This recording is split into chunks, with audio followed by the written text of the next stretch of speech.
கடன் தீர்ந்தது. இதன் ஆசிரியர் தி. ஜானகிராமன் அவர்கள். மாமா, நீங்க இப்படி ஏமாந்து போகுதுன்னு என்னால் நம்பவே முடியலையே. 3 வருஷமாச்சுன்றீங்க. ஒரு நாளாவது என்கிட்ட ஒரு வார்த்தை சொல்லணும்னு தோணலையா? அங்கேதானே பய ஜாக்கிரதை பண்ணிட்டான். ரத்தன தேசிகர்கிட்ட வாயை விட்டுடாதீங்க. விட்டுட்டீங்களோ போச்சு, மோசம்னு தேல் கொட்டுறாப்புல கொட்டிக்கிட்டே இருந்தான். நானும் அதை பிடிச்சிக்கிட்டேன். நானும் நினச்சி பார்க்கிறேன் மாமா, ஆற மாட்டேங்குது. நீங்க தான் இல்லைன்னா அண்ணி சொல்லக்கூடாதா? இல்லை உங்க தம்பியாவது சொல்லக்கூடாதா? என்கிட்ட இல்லாத நம்பிக்கை அந்த காளிப்பையக்கிட்ட எப்படி வந்துச்சு? இது வட்டாரத்திலேயே குழி 4.5 ரூபான்னு சொன்னா எந்த பித்துக்குழியாவது நம்புவானா? இந்த ஊர்ல பிறந்த குழந்தை நம்புமா? அகவிலை 1/4 ரூபான்னு வித்த போதே குழி 5 ரூபாய்க்கு குறைஞ்சு வித்ததுண்டா? ஓசைப்படாம 24,000 ரூபாயை தூக்கி கொடுத்துட்டுங்களே. என்னடா முன்ன பின்ன தெரியாதவன் ஒருத்தன் சொல்றானே, யாரையாவது கலந்துக்கிட்டு கொடுப்போம்னு யோசிச்சிங்களா? இது என்ன பச்சை புள்ள ஏமாறது போல எல்லாம் இருக்கு. அண்ணி, என்கிட்ட உங்களுக்கு ஒரு வார்த்தை சொல்லணும்னு தோணலையா என்று ஆற்ற மாட்டாமல் குமரிக்கொண்டு தூணில் சாய்ந்து கொண்டிருந்த மீனாட்சி அக்காளை பார்த்தார் ரத்தன தேசிகன். நீ போட்டிக்கு வந்துட்டா குழி 4.5 ரூபாய்க்கு வாங்க முடியுமா? அதான் சொல்லல. ஆத்தா புடவை கொடுத்தா அப்பன் குதிரை கொடுத்தான்னு சொல்லுங்கிறா சேதியா. நானும் இந்த மூக்கு திருகு, இந்த சேப்பு ஓலை, இதை தவிர மீதி எல்லாம் கழட்டி கொடுத்துட்டேன் என்று சொல்லிக்கொண்டே தொண்டையை அடைத்து கொண்டு வந்த அழுகையை அடக்க முடியாமல் உள்ளே போய்விட்டாள் அண்ணி. ரத்தன தேசிகர் கல்லாய் சமைந்து போய்விட்டார். கட்டிலில் படுத்து கொண்டிருந்த சுந்தர தேசிகர் கண்ணிலிருந்து கரகரவென்று நீர் பெருகிற்று. ரத்தனம், நிலத்தை வித்தேன், பாங்கு பணத்தையும் எடுத்தேன். அதோடு நிற்கல, அவன் நகை ஜாடா எடுத்து அவன் கையிலேயே கொடுத்துட்டேன். 4,000 ரூபாய்க்கு அவன் மேலே நகை இருந்தது. சும்மா ஆற்றுல போடுறாப்புல எல்லாத்தையும் பிடுங்கி போட்டுட்டேன். இன்னைக்கு தான் அவர் 2வது மனுஷன் காதில் இந்த செய்தியை போட்டு இருக்கிறா. அவளும் யார்கிட்டையாவது சொல்லி தீர்த்து தானே ஆகணும். இப்போ சொன்னதை தவிர வேறு ஒரு பிராணிக்கிட்ட அவ சொன்னதில்லை. அவளுக்கே தாங்க மாட்டாம சொல்லிவிட்டா. என்னால் எத்தனை பேர் மனசு கசந்துருக்கு பாரு. என் சம்சாரம் போயிட்டு போறான்னு வச்சுக்குவோம். என் தம்பி, அவன் சம்சாரம், அவன் பிள்ளை குட்டிங்க, ஒருத்தரை கலக்காம குடும்பத்துக்கு பெரியவன்னு ஒரு நிலையை எவ்வளவு தூரம் உபயோகப்படுத்தணுமோ அவ்வளவு செஞ்சு எல்லாத்தையும் அழிச்சுப்பிட்டேன். ஆனால் இந்த குடும்பத்தில் ஒருத்தராவது இப்படி செஞ்சுபிட்டியேன்னு என்னை இன்னும் ஒரு வார்த்தை கேட்டதில்லை.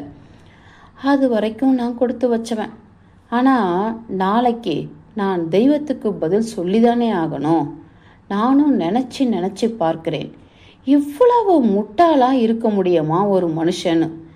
எனக்கு எப்படி கல்லுக்கல்லா ரூபாயை தூக்கி கொடுத்தேன்னு புரியவே இல்லை.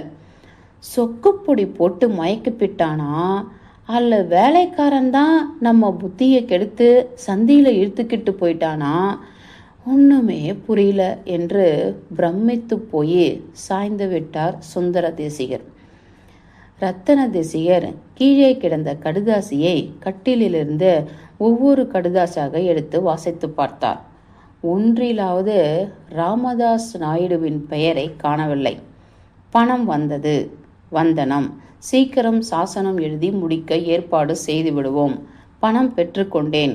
இன்னும் 1 வாரம் அல்லது 2 வாரத்தில் சாசனத்தை எழுதி ரெஜிஸ்டர் செய்துவிடலாம் என்று மொட்டையாக தொகையை கூட குறிப்பிடாமல் கடைசியில் இப்படிக்கு கந்தசாமி என்று கடிதங்கள் முடிந்திருந்தன. ஒவ்வொரு கடுதாசிலையும் மேலே மயிலாப்பூர் என்று கண்டிருந்தது. விலாசம் இல்லை. இந்த கந்தசாமி யாரு? கந்தசாமி என்று யாராவது ஒரு ஆள் உண்மையாகவே இருக்கிறானா என்று ரத்தன தேசிகருக்கு சந்தேகம் எழுந்தது. இந்த கந்தசாமி யார் என்பது கடவுளுக்குத்தான் தெரியும். அவருக்கே தெரியாமலும் இருக்கலாம். அந்த மாதிரி ஒரு ஆசாமியே அவர் படைக்காமல் இருந்திருந்தால்? ஆகவே ராமதாசு நாயுடுவை கேட்டால்தான் தெரியும். ராமதாஸ் கம்பி நீட்டிவிட்டான். 2 மாதமாக தலைமறைவாக சுற்றி கொண்டிருக்கிறான். அவன் பெண்டாட்டியை கேட்டா எனக்கு தெரியாது என்ற பதிலை தவிர வேறு ஒன்றும் கிடைக்கவில்லை. கீழே கிடந்த 30-32 கடிதங்களையும் மாறி மாற்றி பார்த்து கொண்டிருந்தார் ரத்தன தேசிகர். 24,000 வாங்கி கொண்ட சுவடே அதில் காணவில்லை. மொத்தமாக பணம் பணம் என்றுதான் கண்டிருந்தது. தப்பி தவறியாவது ராமதாஸ் நாயுடு மூலம் பெற்றுக்கொண்டேன் என்று ஒரு கடிதத்திலாவது கண்டிருக்க கூடாதா? தரித்திரம் பிடித்த சட்டத்திற்கு சாட்சி வேண்டுமே. சாட்சியை வைத்து கொண்டுதான் கொலை செய்ய வேண்டும் என்று சொல்லுகிற சட்டத்திற்கு எப்படி பதில் சொல்வது? ரத்தன தேசிகர் திகைத்தார். எவ்வளவு அழகாக ஏமாற்றியிருக்கிறான் என்று. நான் தவறாமல் வீட்டு வாசலில் பாரக் கொடுத்து கொண்டிருந்த ராமதாஸ் 2 மாதமாக மறைந்து விட்டான். அதிலேயே ஏக்கம் பிடித்துவிட்டது சுந்தர தேசிகருக்கு. பணம் போய்விட்டது, சர்வமும் தொலைந்து விட்டது என்ற அதிர்ச்சியில் அவர் விழுந்துவிட்டார். படுத்து கிடக்கிறார். திரும்பி வராது என்று வேறு சொல்லிவிட்டால் ஆள் பிழைப்பதும் துர்லாபம். ரத்தன தேசிகருக்கு என்னது செய்வதென்றே தெரியவில்லை. வெகு நாழிகை இருவரும் ஒன்றும் பேசவில்லை. கடைசியில், மாமா, போலீஸில் எழுதி வச்சு ஆள் மேலே வாரண்டு கிளப்பி தான் ஆகணும். நீங்கள் கவலைப்படாமல் இருங்க, நான் பார்த்துக்கிறேன். கொஞ்சம் முன்னாடி சொல்லியிருந்தா இவ்வளவு வந்துடாது. போகுது, நடந்து போன சமாச்சாரத்தை பற்றி பேசுறதுல புண்ணியம் இல்லை. அதைரியப்படாமல் இருங்க. அதைரியம் என்னப்பா? எனக்கு ஒன்றும் ஆசை இல்லை. சொத்தை காப்பாற்றிக்க வேணும்னு. என் சொத்தினாலே இன்னொரு ஜீவன் திருப்தி அடைஞ்சு சந்தோஷம் அடைஞ்சா அதுவே எனக்கு திருப்தி. ஆனால் இது முழுக்கவா என் சொத்து? தம்பி இருக்கிறான், அவன் பெரிய சம்சாரி. என் வார்த்தைக்கு 2 சொல்ல மாட்டான். அவனை நினச்சிதான் எனக்கு அறவே மாட்டேங்குது. சும்மா அதை நினச்சிட்டு நொந்துக்காதீங்க. நம்ம கையில் என்ன இருக்கு? சரியப்பா, எல்லாத்துக்கும் வலது கை மாதிரி இருந்தவரே நீ. உன்னை நம்பாம போனதுக்கு ஆண்டவன் என்னை சரியானபடி தண்டிச்சு விட்டான். உங்ககிட்ட பேசுறதுக்கே கூசுது எனக்கு. அப்படிலாம் சொல்லாதீங்க மாமா. என்னமோ காலக்கோளாறு. நம்ம செயலில் என்ன இருக்கு? அப்போ வரட்டா? சரி. சுந்தர தேசிகர் சூன்யத்தை பார்த்து கொண்டு உட்கார்ந்திருந்தார். அந்தி மயங்கர வேலை. தொலைவிலிருந்து மாதா கோயில் மணியின் ஓசை கம்பீரமாக மிதந்து வந்து கொண்டிருந்தது. முற்றத்துக்கு மேலே ஒரே ஒரு நட்சத்திரம் முளைத்து பளிச்சிட்டு கொண்டிருந்தது. அவருடைய படிப்பு, விவேகம், அறிவு ஒன்றும் சொந்த விஷயத்தில் உபயோகம் இல்லாமல் போய்விட்டது அவருக்கு வியப்பை அளித்தது. வயது 60 ஆகிறது. சைவ சித்தாந்தத்தில் கரை கண்டவர். தேவாரம் பாட ஆரம்பித்தால் 3 ஸ்தாய் பேசும் அந்த சாரீரம். பிசிறில்லாமல் தம்புராவுக்கு ஜீவா பிடித்தாற் போல பேசி நாதமாக பொழியும். ஊரில் அண்ணன் தம்பி சண்டைகள், புருஷன் பொண்டாட்டி தகராறுகள், சொத்து பிரிவினைகள், நல்ல நாள் பார்த்தால் எல்லாம் அவருடைய யோசனை நாடி வந்த வண்ணமாக இருக்கும். தர்மத்திலிருந்து இழை தவறாதவர் என்ற கௌரவ புத்தியால் ஊருக்கு பெரியவர் என்ற ஸ்தானத்தை கொடுத்து அவரை போற்றி வந்தார்கள். கொஞ்சம் சொத்து சுதந்திரம் இருந்தது அவருக்கு. ஏமாற்றுவதற்கு இவரை தானா பார்த்தான் ராமதாசு நாயுடு? ராமதாசுக்கும் அவருக்கும் நெருக்கமான சிநேகம் இருந்ததே இல்லை. அப்பா மங்கலத்தில் உள்ள அந்த 5000-6000 பேரையும் அவருக்கு தெரியும். ஊருக்கு பெரியவர் என்று எல்லோருக்கும் அவரை கும்பிட்டு போடுவது வழக்கம். அந்த மாதிரி ஆட்களில் ஒருவன்தான் ராமதாஸ். என்னவோ திடீரென்று ஒரு நாளைக்கு அவன் அவரை தொத்தி கொண்டு விட்டான். ஒரு நாள் இதே மாதிரி அந்தி மயங்கிற வேலை. வாசல் திண்ணையில் உட்கார்ந்து ஒரு கிராம்பை சுவைத்து கொண்டு ஏதோ ராகத்தை தொண்டைக்குள் மனனம் செய்து கொண்டிருந்தார் அவர். ராமதாஸ் வாசலில் போய்க் கொண்டிருந்தான். வெகு நாளாக அவனை பார்க்கவில்லை அவர். என்ன ஐயா ராமதாசே, சௌக்கியமா? என்ன கண்ணிலேயே காணோம் என்று சொல்லி அவனை கூப்பிட்டார். காணமே என்னங்க என்று செருப்பை வாசலிலே கழட்டிவிட்டு வந்து உட்கார்ந்தான். சௌக்கியந்தானே? சௌக்கியந்தானங்க. சவுக்கு மரம் எப்படி விற்குது இப்ப? சவுக்கு மரமா? நான் கடையை எடுத்து 1 வருஷம் ஆக போகுதே. கடையை எடுத்து விட்டீரா? எனக்கு தெரியவே தெரியாதே. ஏனையா? ஒன்றும் புண்ணியம் இல்லைங்க, பாடு ஜாஸ்தி, பலன் குறைச்சல். உம்மால சும்மா இருக்க முடியாதையா. கடையை எடுத்துட்டு என்ன பண்ணுறீர்? ஏதோ கமிஷன் வியாபாரம் மாதிரி செய்துக்கிட்டு இருக்கேன். நிலம் முடிச்சு கொடுக்கிறேன். ஏதாவது தரகு வருதுன்னா பாடு குறைச்சல், பலன் ஜாஸ்தி. அப்படி ஒன்றும் கொந்தி எரிஞ்சிடலைங்க. ஏதோ வயிற்றுக்கு போதும். அட, வருஷத்துக்கு 4 தரகு கிடைச்சா போதுமையா. அது சரி, 1 மாதம் அலைஞ்சாலும் 11 மாதம் சும்மா உட்கார்ந்துருக்கலாமே. அது சரிங்க. 100 200ன்னு வாங்குறீரா? 1000 2000மா?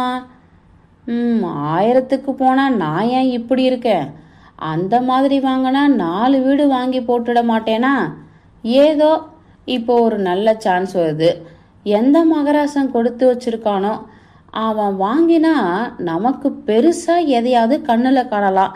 அப்படி புதையல் மாதிரி ஒரு தசை வருது. யார் காத்துட்டு இருக்கானோ? நிலமா வீடா? நிலம்தானுங்க. கண்ணான நிலம், 2 போகம், ஒரே தாக்காக 2.5 வேலி, குருவை 20, தாளடி 20 காணும்.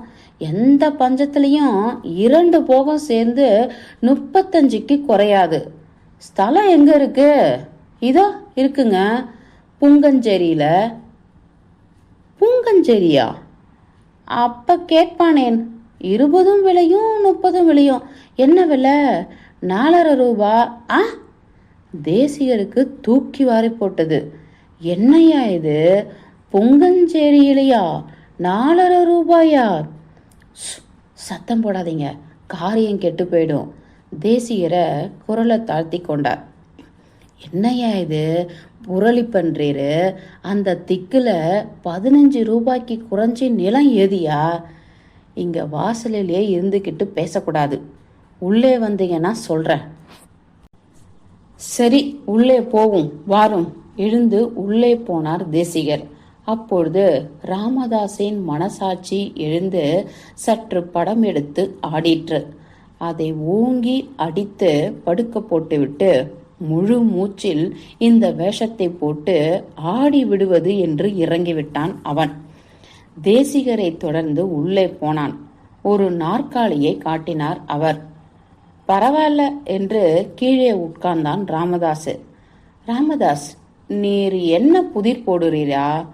புத்தி சோதனம் இல்லாம பேசுறீரா? ஒன்னும் புரியவில்லை எனக்கு. அதாங்க, இது நம்புறதுக்கு லாய்க்கில்லாத செய்திதான். ஆனா கொடுத்து வச்சவன் நம்புவான். நிஜமாவா? 4.5 ரூபாயா என்று கலங்கமற்ற வியப்புடன் கேட்டார் தேசிகர். ஆமா, உடைமைக்காரரு மதராசுல ஏதோ கம்பெனில வேலையா இருக்காரு. குத்துகைக்காரன் தவிசல் பண்ணிக்கிட்டே இருக்கான்.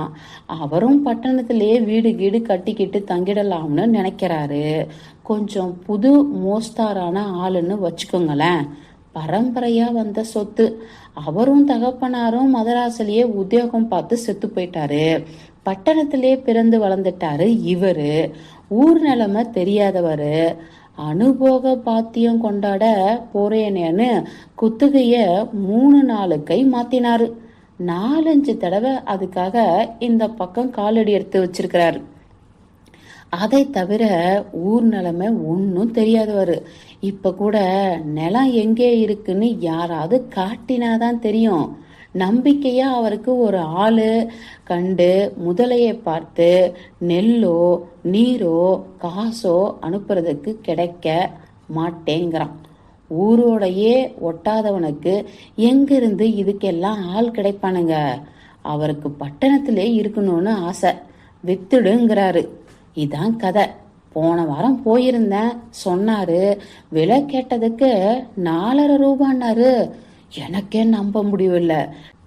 நிலவரம் தெரியாதவர்னு பேச்சு கொடுத்ததுல தெரிய வந்தது. ஏதோ 20-25,000 முடை போல இருக்கு. நறுக்குன்னு 4,500 ரூபான்னுட்டாரு. போங்களேன், நானே 2 பேர் அறியாம தலுக்க அமைக்கப்படலாம்னு பார்த்தேன். 20,000த்துக்கு நான் எங்க போகுது? நம்ம நம்பி யாராவது இந்த தொகையை கொடுக்க போறானா? அதெல்லாம் நடக்கிற பேச்சில்ல. சரிதான், நம்ம தலையில எழுதினது ஏதோ 1000-2000 தரகுனாதான் முடிவு கட்டிப்பிடலாம். நான் ஆசைப்படுறது வேற ஒண்ணும் இல்லைங்க. அட, நமக்கு தேவைப்பட்டவங்க யாருக்காவது முடிச்சு வைக்கலாமேனு தான். அதுக்கு பாருங்க, நமக்கு நம்பிக்கைய ஆள் இல்லை. நிர்வாண தேசத்துல கோவணம் கட்டினவன் பைத்தியக்காரன்னு சொல்றாப்புல, புங்கஞ்சேரியில 4,500 ரூபாய்க்கு நிலம் இருக்குன்னா யாராவது காது கொடுத்து கேக்குற செய்தியா அது? இதுக்கு இடையில உள்ளூர கழுகு கண்ணு அங்கே போய் வட்டம் போடுது. அது யாரு? எல்லாம் உங்க ஆளுங்க தான். ரத்தன தேசிகரு ஒரு வாரத்துக்குள்ளார 2 தடவை பட்டணம் போயிட்டு வந்துட்டாரு. பொங்கஞ்சேரி சாலையிலேயே முந்தானப்ப பார்த்தேன். எங்க இப்படின்னு கேட்டேன். சும்மாதான் காத்தாட வந்தேன்னாரு. காத்து வாங்க நம்மூர்லயா இடம் இல்ல? எங்கிட்ட காது குத்தினாரு. நானும் சரிதான்னு கேட்டுக்கிட்டு வந்துட்டேன். ரத்தனா இறங்கிட்டானா? அப்ப கட்டாயம் அவனுக்கு தான் சேரப்போகுது. அது சேர்ந்துருமா? அது அவரு ரத்தனம், நான் ராமதாஸ். நம்ம ராணாவுக்கு ஒரு கால் இருக்குங்க. சரிதான் ஐயா, நீரு எப்படி முதிக்க முடியும்? ஒரு 3,000 அட்வான்ஸ் கொடுத்து ஆணி அரையறா போல அரைஞ்சு போட்டா அப்புறம் ரத்தனமாவது வைடூரியமாவது. உம்மால முடியுமா? அது ரூபா இருந்தா முடியாம என்ன? எத்தனை ரூபா? 3,000 இருந்தா போதும். சரி, கவலைப்படாதே. நாளைக்கு சாயங்காலம் 4 மணிக்கு வாரம். யாருக்கு? இங்க ஒருத்தருக்கு. யாருக்குன்னு சொல்லுங்களேன். அட, நமக்கு தானே வச்சுக்கோ. ஏன் அப்படின்னா சரி. பாலுல பழம் நழுவி விழுந்தா போல ஆச்சு. நானும் அதைத்தான் எதிர்பார்த்தேன். ஆனா விஷயத்த வெளியில விட்டுடாதீங்க. ஜாக்கிரதை.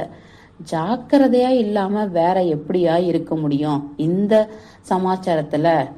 என்னமோ என் பதட்டம், என் கவலை சொல்லி வைக்கிறேன். கவலைப்படாதீர், நாளைக்கு 4 மணிக்கு வரும். மறுநாளைக்கு பேங்க்ல ஆபத்து சம்பாதிப்பதற்காக வைத்திருந்த 2,000 ரூபாயை எடுத்து விட்டார். இரும்பு கடை வைத்தியநாத பிள்ளையிடம் நோட் எழுதி கொடுத்து 1,000 வாங்கினார். எல்லாம் பகல் சாப்பாட்டிற்குள் முடிந்து விட்டது.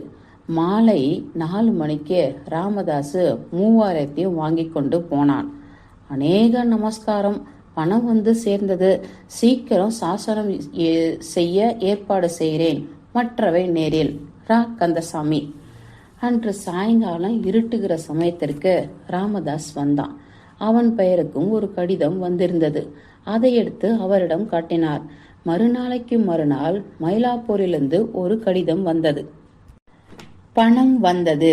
தேசிகருக்கும் இன்று கடிதம் எழுதியிருக்கிறேன். சீக்கிரமே சாசனத்துக்கு ஏற்பாடு செய்வோம். தேசிகருக்கு நிலங்களை காண்பிக்கவும். ரா. கந்தசாமி. நிலத்தை பார்க்கிறது என்னையா? எல்லாம் நீர் சொன்னா சரிதான் என்றார் தேசிகர். அது முறை இல்லைங்க. எல்லாத்துக்கும் ஒரு தடவை பார்த்து விடுறது தான் நல்லது. பார்க்காம எந்த காரியமும் செய்யப்படாதுங்க. நாளைக்கு திருப்தி இல்லைன்னா என்ன பண்றது? சரியா, உன் இஷ்டத்தை கெடுப்பானேன். என்னைக்கு போகலாம்? எப்ப வந்தாலும் நான் தயார். வியாழக்கிழமை போவோமா? ஆனா விடிய காலமே அல்லது இருட்டு நேரத்துக்கு போனா நல்லது. கையெழுத்தாக்கி ரெஜிஸ்டர் ஆற வரைக்கும் மூட்டமா இருக்கிறது தான் தேவலாம். சரி, வியாழக்கிழமை விடிய காலம் வரேன். வியாழக்கிழமை இருள் பிரிவதற்கு முன்னையே வண்டியை கட்டி தாமே ஓட்டி கொண்டு சென்றார். ஊருக்கோடியில சாலையில நின்று கொண்டிருந்த ராமதாஸ் வண்டியில் ஏறி தானே ஓட்டி வந்தார். 40 வருஷ காலத்தில் அன்றுதான் தேசிகருக்கு பிரதாஸ்நானம் தவறிவிட்டது. புங்கஞ்சேரி 4 மைலில் இருந்தது. விடிய விடிய வண்டி புங்கஞ்சேரி எல்லையை அடைந்தது. ஜிலு ஜிலுவென்று காலை காற்று குளிர்ந்து அடித்து கொண்டிருந்தது. வலியன் குருவி ஊருக்கு முன் எழுந்து ஊரை எழுப்பிக் கொண்டிருந்தது. காலையின் மௌனம், குளிர்ந்த காற்று, மனசிலிருந்த எழுச்சி எல்லாம் தேசிகருக்கு பிராத ஸ்நானம் தவறிப்போனதற்கு ஈடுகட்டிவிட்டன.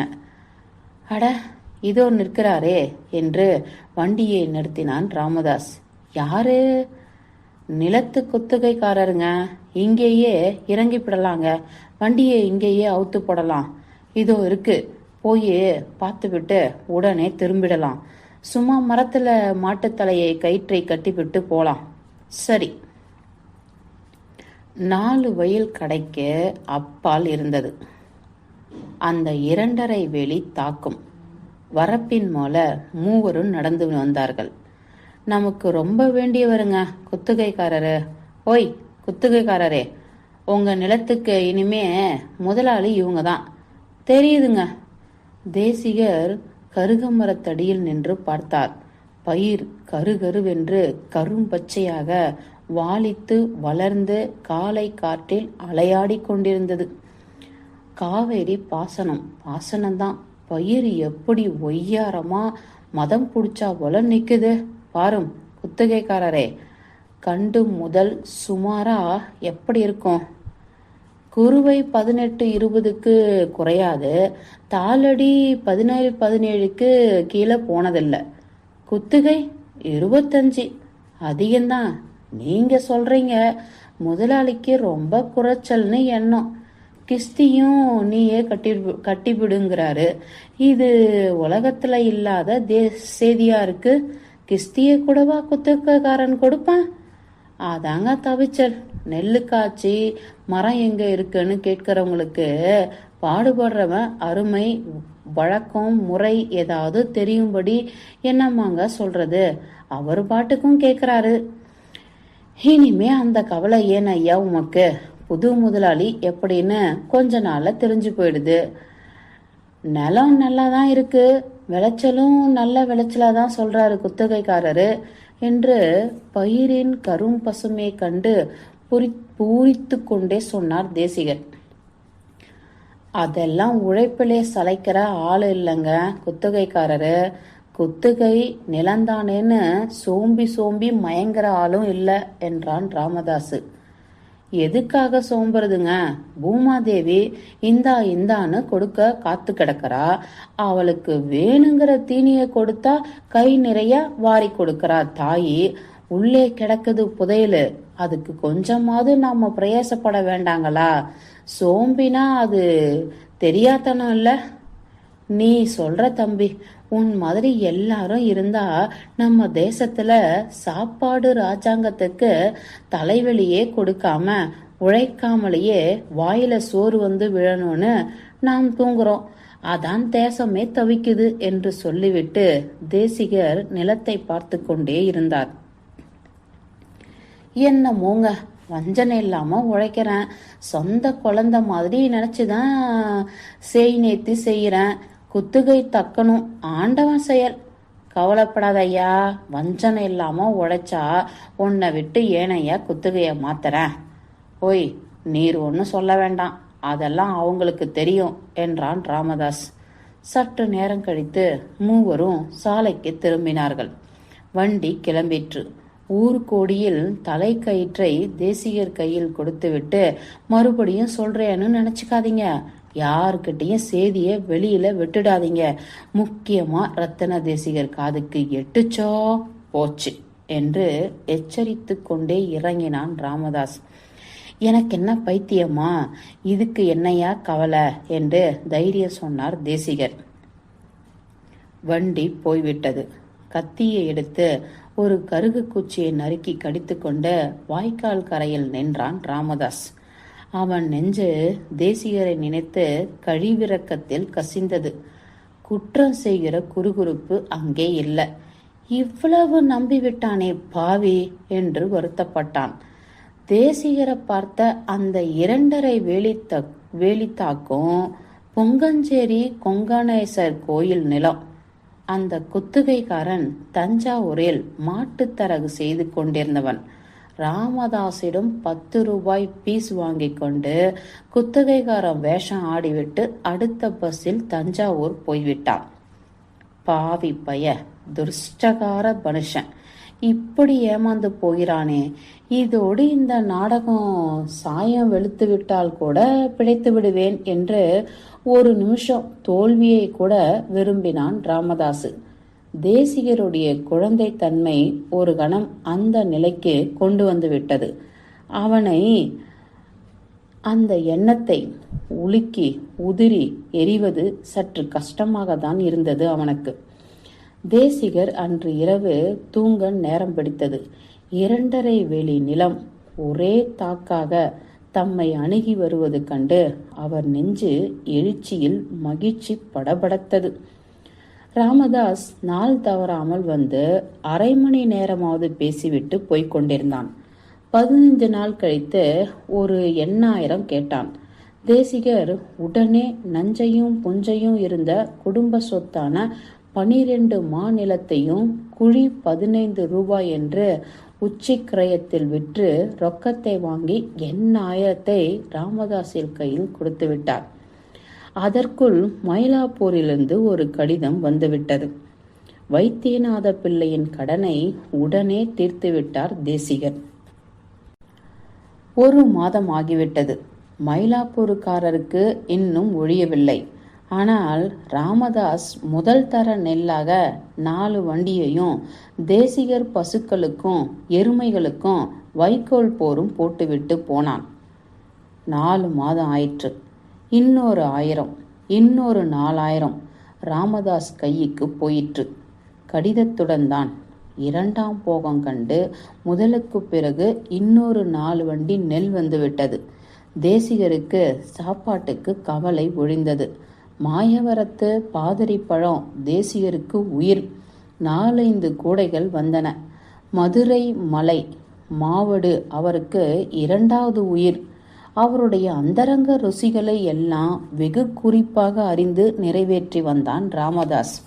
ஓய், நீ ரொம்ப இங்கிதம் தெரிஞ்ச ஆளையா என்று ஒரு நாள் அவர் கொடுத்து சோட்டு அவன் மனசாட்சி மீது புண்ணில் சொட்ட கொடுத்தார் போல இருந்தது. சுரீர் என்று அந்த வலியை பொறுத்து கொண்டு நிமிர்ந்து கொண்டான். நிலம் வெற்ற ரொக்கமும் முழுவதும் கரைந்து விட்டது. ஆனால் 12 மாநிலத்து பணத்தில் வரவிருந்த 2.5 வேலி நிலம் அணுகி கொண்டே இருந்ததே தவிர கைக்கு எட்டவில்லை. தேசிகர் மயங்கினார். ராமதாஸ் காலவாய் மாதிரி பணம் கேட்டுக்கொண்டே இருந்தான். கொடுத்த பணத்தை வாங்குவதற்காவது இன்னும் கொடுத்தால்தான் நல்லது என்று தேசிகருக்கு தோன்றிவிட்டது. மீனாட்சி அம்மாளின் கை வளையல், அட்டிகை, 3 வடம் சங்கிலி, அந்த நாளில் அணிந்திருந்த புல்லாக்கு ஒவ்வொன்றாக கடுதாசியாக மாறி கை மாறிற்று. 2 வருஷம் ஆகிவிட்டது. மயிலாப்பூர்காரர் இதோ இதோ என்று மன்னிப்புகள் கேட்டு கேட்டு கடிதம் எழுதி கொண்டே இருந்தார். இன்னொரு 6 மாதம் ஆயிற்று. சாப்பாட்டு கவலை இல்லை. ஏராளமாக நெல்லும் நீரும் வீட்டில் நிறைந்து கிடந்தது. எங்கிருந்து வந்ததோ திடீரென்று ராமதாஸ் நின்றுவிட்டான். தேசிகருக்கு தளர்ச்சி கண்டது. ஜுரம் வந்தது. நெஞ்சு திகிலுற்றது. படுத்துவிட்டார். ரத்தன தேசிகர் அவருக்கு ஒன்றுவிட்ட அத்தை மகன். அடுத்த ஊரிலிருந்து அவரை பார்க்க வந்தபோது, ரத்னம், இந்த ராமதாச உனக்கு தெரியுமா என்று சாதாரணமாக கேட்டு வைத்தார். தெரியும். ஆள் எப்படி? ஏன் ஏதாவது கடன் கொடுத்துருக்கீங்களா? என்னப்பா அப்படி கேட்ட? பின்ன ராமதாஸை பற்றி யார் விசாரிப்பாங்க? 100 200 கொடுத்திருந்தா பேசாம ஒரு முழுக்கு போட்டுட்டு முழிச்சிடுங்க, இனிமே கொடுக்க வேணாம். தேசிகருக்கு பகீர் என்றது. 1 மணி நேரத்தில் எல்லாவற்றையும் கக்கிவிட்டார். ரத்தன தேசிகருக்கு மண்டையில் அடித்தார் போல இருந்தது. மொட்டை கடுதாசிகளும் முட்டாள்தனமும் அவரை அதிர செய்து நடுக்கிவிட்டன. ஒன்றும் ஓடவில்லை அவருக்கு. போலீஸில் பதிவு செய்தார். மறுநாள் ஊர் சலசலத்து விட்டது. தேசிகரை கூட்டமாக வந்து துக்கம் விசாரித்தார்கள், வேடிக்கை பார்த்தார்கள். அவருடைய உயிர் சாகசத்துடன் உடலில் ஒட்டி பிடித்து கொண்டிருந்தது. பஞ்சாயத்து போர்டு தலைவர் கண்ணுசாமி பிள்ளை, குப்புசாமி டாக்டர், சுப்பட்டா, இன்னும் 4-5 பேர் கீழே உட்கார்ந்திருந்தார்கள். இந்த காலத்தில் தகப்பன் பிள்ளையையே நம்ப மாட்டேங்கிறான். பெண்டாட்டி, பிள்ளை, அண்ணன், தம்பி ஒருத்தரையும் நம்ப மாட்டேங்கிறான். இப்படி ஒரு அல்கா பையில நம்பி விட்டீர்களே. உங்களை போய் ஏமாத்தினானே, பாவி பாவி, அவனை உசுரோட வச்சு கொல்ல வேண்டாமா? அந்த பைய ஹோட்டல்ல எப்படி சாப்பிட்டான் தெரியுமா? தினந்தோறும் 2 ஜாங்கிரி, இல்லாட்டி 2 அல்வா, டிகிரி காஃபி, இப்படி இல்லை முழுங்கினா. பாவி பாவி. என்ன வேட்டி, என்ன சட்டை, பெண்டாட்டிய அழைச்சிக்கிட்டு அமாவாசைக்கு வேதராணியம் போனான், சிவராத்திரிக்கு ராமேஸ்வரம் போனான். திகைப்பும் குரோதமும் பரிவும் தேசிகர் முன் தாறுமாறாக ஆடிக்கொண்டிருந்தது. என்னடா இப்படி பேசுறானேன்னு நீங்க நினைக்கலாம். என் பணத்தை கொண்டு இவ்வளவு சந்தோஷம் ஒருத்தன் அடைஞ்சானா அது எனக்கு ஒரு திருப்தியாக தான் இருக்கு. என்ன கண்ணுசாமி பிள்ளை, நான் சொல்றது எல்லாம் உங்களுக்கு சம்மதம் இல்லை போல இருக்கு. நீங்க எல்லோரும் இவ்வளவு ஆத்திரப்படுற போது நான் பேசுறது ருத்ராட்ச போன மாதிரி இருக்கும். இந்த பழம் புளிக்குண்டாங்கிற மாதிரி பேசல. உண்மையாகவே எனக்கு ஒரு திருப்தி உண்டாகத்தான் செய்து. இந்த பணம் போனா என்ன? என் நடராசன் சபாபதி பெருமான் எனக்கு வேற கொடுத்துட்டு போறான். கட்டாயம் கொடுப்பான். ஐயோ, அத்தனையும் போயிடுச்சேன்னு இடிஞ்சு போய் முதல்ல உட்காரதான் உட்கார்ந்தேன். ஆனா யோசிச்சு பார்க்கறப்ப பரவாயில்லைன்னு தோணுது. நான் இப்ப கவலைப்படலை. என் பணம் நிச்சயம் வரும். அதுக்காக அந்த பயல ஒண்ணுமே செய்யாம விட்டு விடுறதா? நான் அப்படி சொல்லலையே. மோசடி பண்ணுகிறவனை தண்டிச்சு தான் ஆகணும். ராஜாங்கம் அவனை தண்டிக்கணும் தான் நான் நம்புறேன். நான் சொல்ல வந்தது என் மனசுல ஏற்பட்ட ஒரு எண்ணத்தை தான். ஆனால் ராமதாஸின் இரத்தத்தையே குடித்துவிடத்தான் துடித்தது ஒவ்வொரு நெஞ்சும். 20 நாள் கழித்து சிதம்பரத்திற்கு பக்கத்தில் ராமதாஸ் பிடிபட்டு விட்டான். விலங்கிட்டு இழுத்து வந்தார்கள். பணமாவது வங்கியாவது தேசிகர்கிட்டையாவது இது என்னையா இது புதிராயிருக்கு என்று அவன் முகம் ஆச்சரிய குறி போட்டு கேட்டது. அதன் பலனாக நகக்கண்ணில் ஊசி ஏறிற்று. முதுகு பட்டையாக தடித்தது. முகம் வீங்கிற்று. இந்த கட்டத்தை அவன் எதிர்பார்க்கவில்லை. மடத்து நாய் மாதிரி எலும்பு கடகடக்க அடிபடும் கட்டம் அவன் போட்ட திட்டத்தில் இல்லை. ஜாமீன் கொடுத்து வெளியே வந்தான். கேஸ் நடந்து கொண்டிருந்தது. அந்த கடிதங்கள் தான் எழுதியனவை அல்ல என்று பொய் சத்தியம் செய்தான். அன்று வெளியே வரும்போது கண்ணுசாமி பிள்ளை அவன் மீது கோர்ட் வாசலில் காரி உமிழ்ந்தார். கையில் இருந்த 500 1000 தீர்ந்துவிட்டது. தலைவலி என்று ஒரு நாள் படுத்தான் ராமதாசு. நிற்காத தலைவலி அது. வளர்ந்தது. காய்ச்சல் கண்டது. பூச்சி வெட்டின வெண்டை செடி போல விறுவிறுவென்று வாடி உடல் தேய தொடங்கிற்று. படுத்த படுக்கையாகி விட்டான். மருந்து வாங்க கூட காசில்லை. அடிபட்டு வாளை சுருட்டி வதங்கி மடிந்திருந்த உள் மனம் ஓங்கி ஜுவாலை விட்டு எரிந்தது. அதை அடித்து உட்கார வைக்க அவன் மனசு தெம்பு இழுந்து விட்டது. பிழைக்கிற குணம் தெரியவில்லை. 3 வாரம் ஆகவில்லை. இன்றைக்கோ நாளைக்கோ என்று பொழுதை எண்ணும் நிலை நெருங்கிவிட்டது. அன்று காலை 8 மணிக்கு வெந்நீர் என்றான் ராமதாஸ். அவங்க வந்திருக்காங்க என பதறினாள் அவள். யாரு? தேசிகரு. ரத்தன தேசிகரா? இல்லை, நம்ம தேசிகரு. ஹா! அவன் வாய் மூடுவதற்குள் சுந்தர தேசிகர் உள்ளே வந்துவிட்டார்.